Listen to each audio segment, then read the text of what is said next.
think you're the only one going through it. You think you're the only one that messed up. You're the only one that stopped reading your Bible. When you can't see the light at the end of the tunnel, when you can't see that ray of hope, then you want to do what? Quit. I'm Pastor Bill Krause.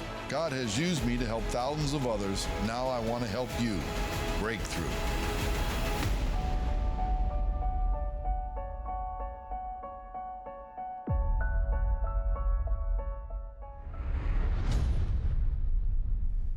I'm sure glad you're with us today. I am fully aware, I have revelation knowledge of the pressure that people are under. Not only is it on me, but God has revealed to me the pressure that the believers are under, that those that are searching are under. I have answers for you in this series. I'm going to teach you in 3-part. The first one, I'm going to show you from Proverbs chapter 1, how we're to live. It shows us how our relationship with God, what we're supposed to be part of, what we're supposed to avoid. God lays it all out. He makes it clear. He doesn't want you and I under that pressure. He knows that under that pressure we can make wrong decisions. He knows that we can get led astray. So God has laid it out how you, how I can walk in a peace, a hope, a joy of tomorrow. So open your Bible, take notes. Let's lay out a path for you to walk on that'll bring you to victory. Forgiveness, A Key to Success by Bill Krause is a practical, step-by-step guide to freedom in every area of life. So many people struggle with relationships that ended because one or both people failed to forgive. Lives can be changed forever when someone decides to let go of the pain of the past, their own hurt, and allows the miracle of forgiveness to permeate their heart and mind. Through real-life stories depicting the benefits of being forgiven and living the life of a committed forgiver, Bill Krause leads you through the process of forgiving yourself, others, and even God in this simple, easy-to-read, and powerful book. Did you know unforgiveness is not even a real word? It doesn't exist, not even in the dictionary. That's how much God doesn't want us to hold bitterness or grudges in our lives. Bill Krause's book, Forgiveness, A Key to Success, is a life-changing teaching that gives you the courage, the understanding, and the biblical proof to live a life truly free. Today, you can walk this road to freedom by getting your copy of Bill Krause's Forgiveness, A Key to Success. This book is available in paperback and audio formats on our website at billkrause.com. I want to minister to you today on, I'm still on this thing on pressure. We are under great pressure in our lives. I don't care who you are. I don't care what you do. I don't care if you're pregnant, not pregnant, married, not married, black, brown, yellow, red, white, Democrat, Republican, Independent, don't know what you are, doesn't matter. There's pressure on every human being in the world. We know too much information. Everything is reported now. We know that a building collapsed in Florida. We know that we just know all this stuff going on. We know all this political stuff, and we know who had a problem, and we know how many accidents and how many dead. And if you drive on the California highways right now, you know how many people died last year. I think it's 2051 or whatever. I don't know. They keep putting it up on the signs. And so you have this information that we never knew when we were kids. People died on the highway, but you didn't know they died, unless they were a personal friend or a family member. And so my point is, you're given all this information, and then you have increase in pay causes pressure. You have decrease in pay causes pressure. I've taught a number of these, but I want to teach today out of Proverbs chapter 1. Proverbs chapter 1, because as I was praying, meditating, seeking the Lord on this pressure thing, what to do, he said, all they have to do, and I have been reading these Proverbs for over 40 years now. I don't skip a day. When there's 30 days in a month, I still read Proverbs 31. When there's 28 days in a month, I still do 29, 30, and 31. I read them, I love them, I like them, I meditate on them, I enjoy them. So Proverbs chapter 1, is just a great guide for how to deal with pressure. Proverbs 1 is a great guide to how to deal with pressure, how to prepare for it, and then it explains why if you don't prepare, how you're not going to have the answers when you need them. Now, don't get mad at God when we get to that part of the teaching. God didn't set that up, right? If we tell you we're all going to walk 20 miles on the first weekend in November, everybody hear me now, we're going to walk 20 miles on the first weekend in November, and you don't start taking some form of exercise, maybe lose a few pounds, maybe start walking, then we're going to go on a 20-mile walk, and you're going to go about 4 or 5 miles, and you're going to start aching, and you're going to have blisters, and you're going to have these problems. You're going to say, well, you know what? This is mean. You asking us to walk 20 miles. No, it wasn't mean. We gave you fair warning. We said we're on the first week in November. You have, 3-4 months to prepare. Take the time. Get involved. Start off. So we're not being mean. We're being kind. But if you don't prepare, you're going to be unkind to yourself. So let's read this. These are the Proverbs of Solomon. This is the son of David. Solomon was the wisest man that ever lived, it said, and people came from around. He was the king of Israel. Verse 2, and this is what you need to do. You need to know wisdom and instruction. Now that word know, you would equate it or understand it in the English language. It means the equivalent of having intercourse. When a husband and wife married to each other come together and know each other in the family. It's a very intimate, very close. And if you know wisdom, what is wisdom? Wisdom is God's way of doing business. There's not an answer, wisdom is this. Wisdom is what God would do in that situation. And James chapter 1 and verse 5 says that God will give wisdom liberally, freely, completely, to all those that have. You don't even have to be saved. If you'll ask God for wisdom, He'll show you the way to go. So if you don't know the way to go, you're not asking the good and mighty God. But to know wisdom, you want to know it intimately. And instruction. You ever give your kids instruction, grandkids instruction? You tell them what to do, and what happens? Not much.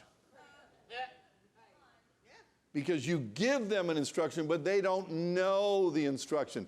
But what they really don't know is they don't know that that instruction is to save their life.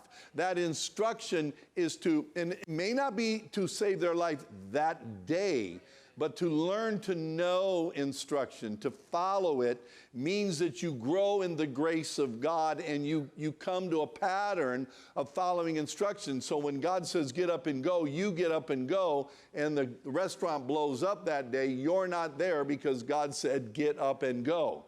So you want to know intimately, to embrace wisdom and instruction, to perceive the words of understanding. So when people are coming to you, when wisdom is coming to you through whoever, then you perceive it. You say, wisdom. I see wisdom here. I see understanding. I see instruction. But you want to be able to perceive it. Verse 3. To receive. So remember it said to perceive understanding and to know instruction. Now it's to receive the instruction of wisdom, because if you know wisdom, and you know intimately instruction, then you have to receive it. All right, I don't have anything in my pockets, but if I had a $100 bill here in my pocket, and I pull it out of my pocket, then you would, and I say, who wants this $100 bill? You would have to come up out of your seat to receive it. Here it is. It's available for you, but now you need to receive it. Or if I have a gift, and it's all wrapped up, and it's pretty, and it's in a bow, and I said, here's your gift, and I'm holding it out to you, and you won't receive it, that gift's not going to do you any good. To receive the instruction of wisdom. But then it says to receive the instruction of justice. Justice is what is truly right. Not true or right in your mind, but what's truly right is judgment. Judgment, listen to me, ladies and gentlemen, there's a judgment. Do you know that if you speed long enough, run enough red lights, you're going to get caught? Yes. There's going to be a camera, there's going to be a policeman, there's going to be an accident, there's going to be something that's going to catch you. God doesn't have to catch you. the state in which you reside will catch you. Verse 4, to give prudence to the simple. See, prudence is an understanding, a wisdom, to give prudence to the simple. Now, we're not talking simple like, I don't get it, simple. It's simple. I'm a simple guy. Prudence to the simple. I'm a very simple guy. I laugh when nobody else laughs. I find the simplest things funny. I don't need a joke to laugh. All I need is life to laugh. And it's to the young man. See, you want to have wisdom and this prudence to understand. To the young man, you want him to have what? Knowledge, a knowing, and discretion. Because do you ever try to teach a young man or a young woman in today's world, either one? You ever try to teach them? They have to be willing to receive the knowledge you're giving them because they don't have the experience you have. I would tell a young person, put money away in savings every week or every payday, whether you get paid once a week or every 2 weeks, but they don't listen to you. Why? Because they don't have the knowledge that money will be a lot of money later on. They don't see that they're developing a habit. So they don't have the knowledge, and they don't have the discretion. They don't have the ability to discern between what's best. It's not wrong. It's not wrong to spend all your money. It's not best to spend all your money. So they don't have the discretion. Verse 5, a wise man will hear. Now see, you can tell if you're a wise person because you hear. Now everybody hears me right now. But hearing is with the intention of you're going to do, not just, you all hear me. But are you going to do what I'm saying? That's hearing. That's the hearing we're talking about here. A wise man will hear and increase learning. See, I'm listening all the time. We were talking earlier that there was a problem. Doesn't matter what the problem was, there was a problem. So somebody came up with their solution to the problem. Their solution was wrong. They created more conflict by their solution. And this is what I told them. I get help every day of my life. Help with what, Bill? Help with digging a hole, help with hanging a picture, help with moving furniture, help with finances, help with going to the bank, help with my insurance. Do you understand? Help by a ride, help by somebody shining my shoes, help by somebody gas somebody. I get help every day of my life. I'm a professional ask for help person. Are you lazy? No. I am a professional ask for help. And if you find the people overburdened under too much pressure, most of them will not call for help. And they will try to bobble their way through, fumble their way through. I'll solve this. I'm going to prove I have faith. I'm going to establish myself as a leader. Listen, I am a leader. I have a decent IQ. I can think, I can learn, I can grow. I plan, I purpose, I have discipline, I have all those things, but I need help. I could not put together that program that those of you that enjoyed it this morning could do that. That's not me. See, I could not do that, but I have a help meet. My wife put that together. Very educational, very inspirational, very, very, very, makes you grateful that you're born in this great land. I'll tell you a great story. A number of years ago, I think 20, 25 years ago now, I running around with this ministry, and I go to their convention, their meeting. And when they go to the meeting, their guys had earpieces in, and they had walkie-talkies. So you could talk, the staff members could talk with each other. What did I do when I saw that at that convention? I came home and put that in my local church and had my ushers. Then I went to that minister's church, and guess what? They didn't use them at their church. Now, don't pick on them, but you see, I'm always taking what I learn here, and I bring it into my marriage. And I bring it into my grandfathering, and I bring it into my business, and I bring it into my church, and I bring it into my, so wherever I learn anything, and if you think about your life, too often you learn something at work and don't bring it home. You learn something in your marriage, but don't take it to your children. See, because whatever works for my wife, being kind, listening, what I learn in one place, I take to another, because a wise man will hear. And I always hear with the intention of doing. And if you think about when you listened, you heard what I said, what your boss said, your spouse said, but you didn't do it. It was the old saying, in one ear and out the other. And a man of understanding will attain wise counsel. Again, I'm compelled to get help. Why? Because I know stuff. But I found out that you know stuff. And you know stuff, and you know stuff, and everybody knows stuff. So I'm going to them for wise counsel. I would hear that wise counsel, counsel of what God would do. And then I would do what? I would apply it. Verse 6, to understand a proverb. See, you need to understand these proverbs. You need to understand the stories. You need to understand in the New Testament, Jesus talked in parables. These are proverbs. These are statements. These are statements that have multiple meanings to them. Not multiple meanings for confusion, multiple meanings for application of your life in different areas. To understand a proverb and an enigma, the words of the wise and their riddles. You want to be able to hear what I'm saying no matter how, what, when, or where I say it. I am what you would call an extreme listener. I listen to each word that you state.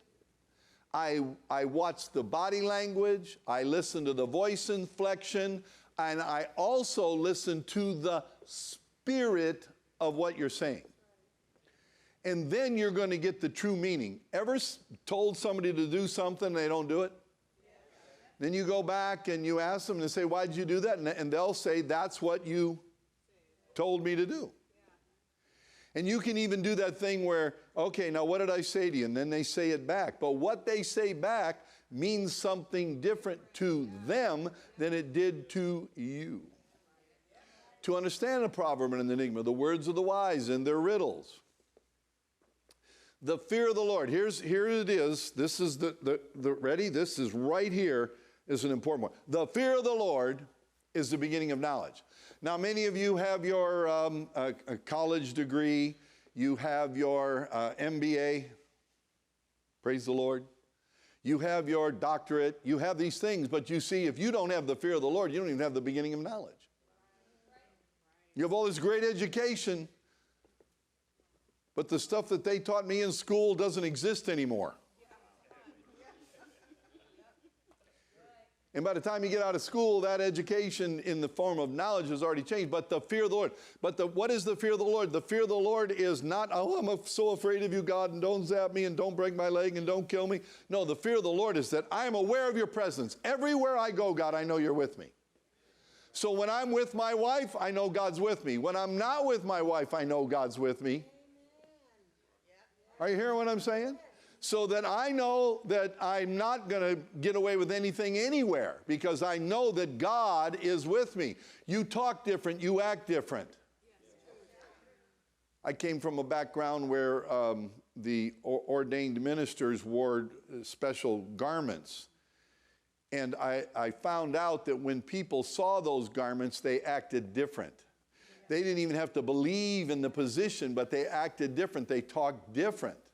And then when they disposed of those garments, then people would spout off, and you might say, hey, this is, but the person would say, oh, no, I don't want to stand out. But do you see, they were a reminder of the fear of the Lord. They weren't God, but they were a worker for God. And so you get the feeling. You want to know and understand that God is always with you. He's watching every word you're saying. He knows every thought you're thinking.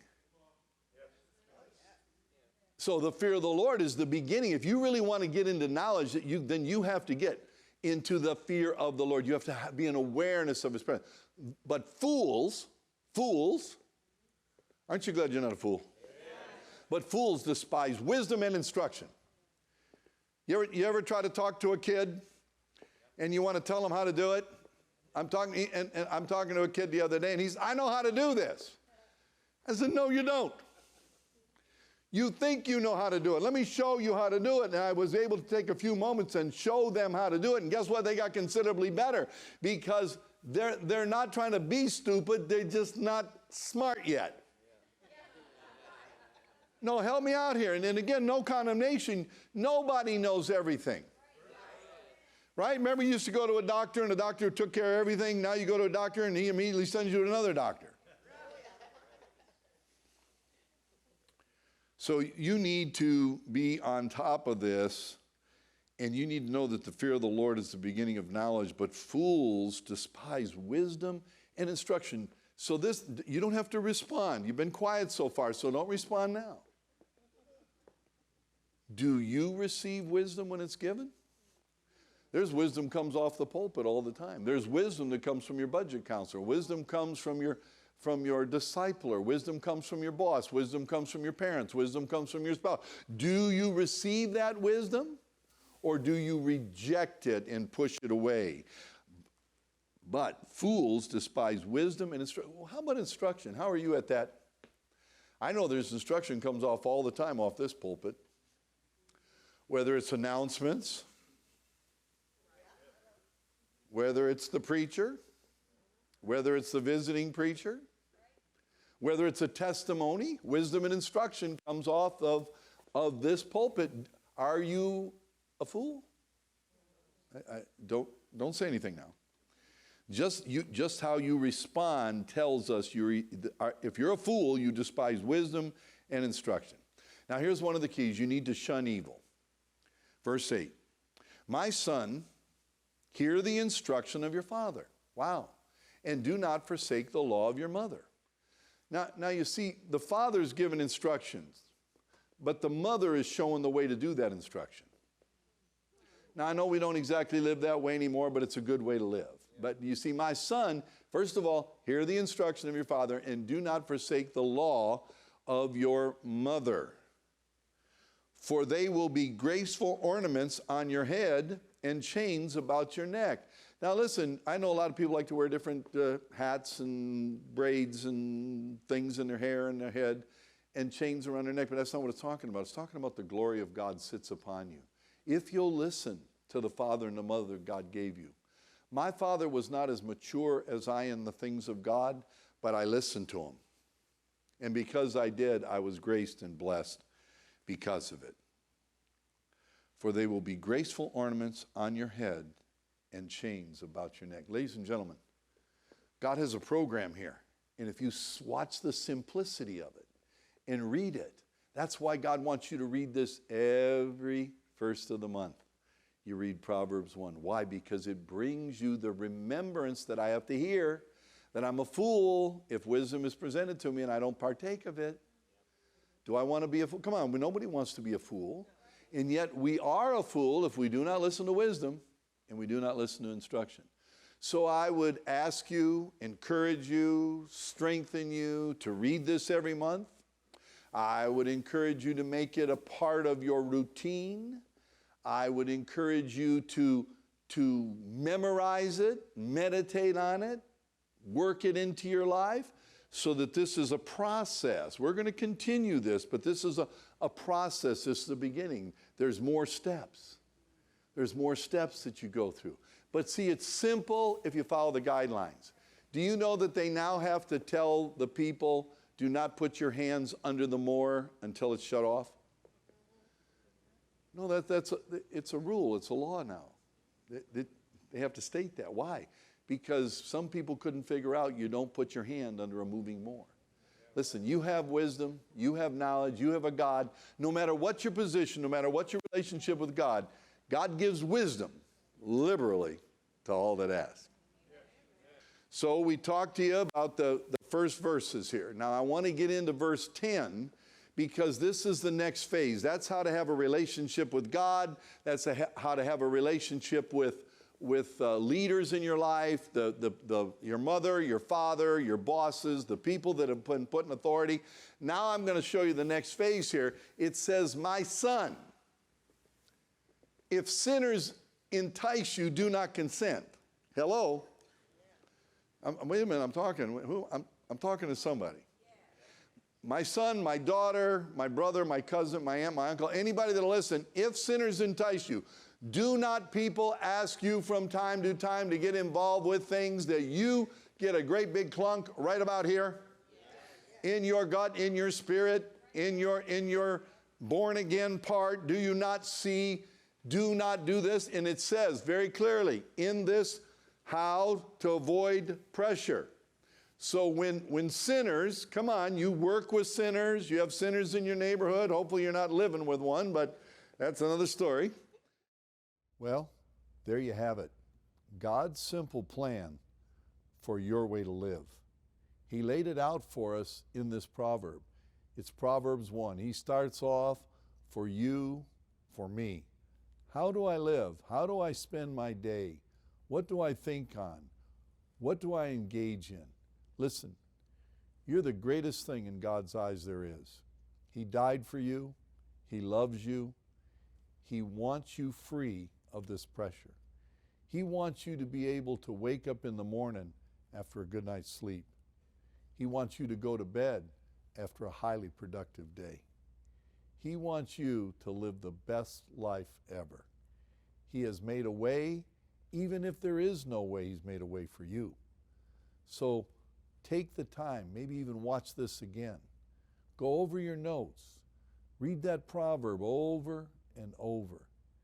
This is really a life of champions. This is a life of winners. This is an opportunity for you to engage with God and to know His way and to be reminded. And when we're first starting out, we need to be reminded. We don't get it the first time. That doesn't mean we're bad. And even if we get it more. Each time we do it, I've been reading it for 40-some years. I'm encouraging you to read it for the next 40 days. It'll become part of your life. It will change you. It will mold you. It will encourage you. And it'll make you into the champion that God designed you to be. Reach out to us. Tell us you're there. Let me know so I can pray for you personally. I am praying for you, but I want to see your name. You want to send a picture. I love you. I care about you. I'm here to help you with breakthrough. Go to our social media. Go to our YouTube channel. We're here to break through with you.